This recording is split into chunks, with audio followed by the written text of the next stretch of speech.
خدای بندګي د ارګ ژبه او د مرګ ژبه دلته په ارګ کې د پښتو ژبې ته کلب پروت دی څوک چې وایي د هغو ژبې ته کلب پروت دی د ارګ کلي د خلیلي او د فهیم سره ده اوس د عطا دوستم سپنتا او د عظیم سره ده ویر واویلا او غمرازي په پښتو ژبه کېږي میدان ګټل او سربازي په پښتو ژبه کېږي پښتو څرخي پورې تړلې او د دار ژبه شوه پښتو فقط د جوالي او څوکیدار ژبه شوه تګ او راتګ او خوشحالي په بله ژبه کېږي طب اقتصاد انجینري په بله ژبه کېږي پښتو اخر هم د مجبور وزیرستان ژبه شوه پښتو په لوی لاس د ملا او طالب جان ژبه شوه نو پښتو د باد په شا سوره ده د باد سر ته خیږي سای په سکندو ده په وتو د شمشاد سر ته خیږي د باد په نیلې به د باد سر ته ختلي وي خو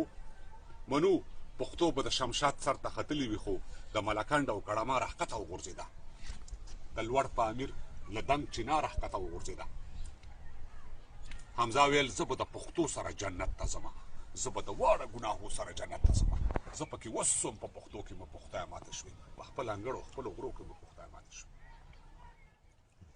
کډه په شا له ښاره وځي بیابان کې اوسي پښتو اوس یا وزیرستان یا قبرستان کې اوسي زه هم له غرونو نه تر ارګه پورې ورسېدم بویه اوس پوه شوم چې تر مرګه پورې ورسېدم نو پښتو په ارګ کې د امیر شیر علي خان ژبه وه پښتو په ارګ کې د وزیر محمد ګل خان ژبه وه پښتو په ارګ کې د ملا صاحب رباني ژبه وه پښتو هغې وخت کې سوچه مسلماني ژبه وه د قیمتونو ارزاني هم چا ونه منله طالباني مسلماني هم چا ونه منله